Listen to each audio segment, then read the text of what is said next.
A balanced offense is the most difficult to defend. If your team only has that one outside hitter or middle that gets 60% of the sets, the opposing defense will lock on those players and their defensive responsibilities will get simpler and easier to execute.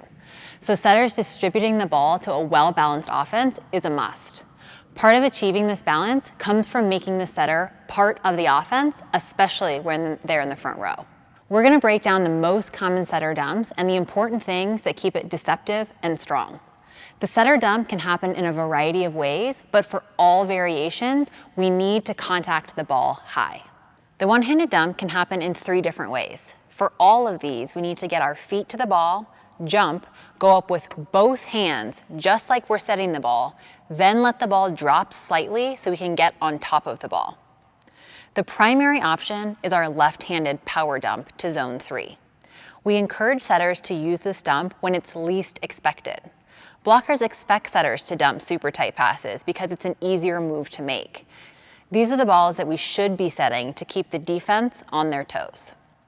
We can also use our right hand as well to make strong and deceptive moves when tight to the net. With the right hand, we can throw the ball down to zone 2. This can be used as you're moving to zone 4. The middle has a good chance of getting in the way here, so this has to be used with vision and speed. Last, if the outside blocker is helping in the middle or a middle is playing defense in zone 5, we can go behind our head with our right hand. This should be a flick of the wrist right over the top of your head. If we're off the net, we can use a two-handed dump. Since we're off the net, the defense has to respect the different attackers and play the odds that we aren't likely to dump. Since we're further off the net, this dump is riskier because the ball needs to travel a further distance to the floor and the ball isn't coming down with the force we have at the net.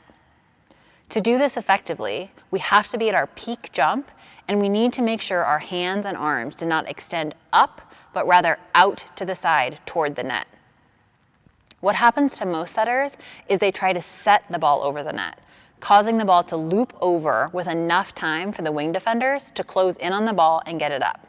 So let's see the difference. Notice how from our hands down to our shoulders, the movement is lateral. The ball is not gaining height and it's driving over the net to the campfire position. The wrists aren't popping up, but rather to the side for as much force as we can get while also landing on or near the 10-foot line. All 4 of these moves are most effective when done sporadically and with the cadence and look of a normal set.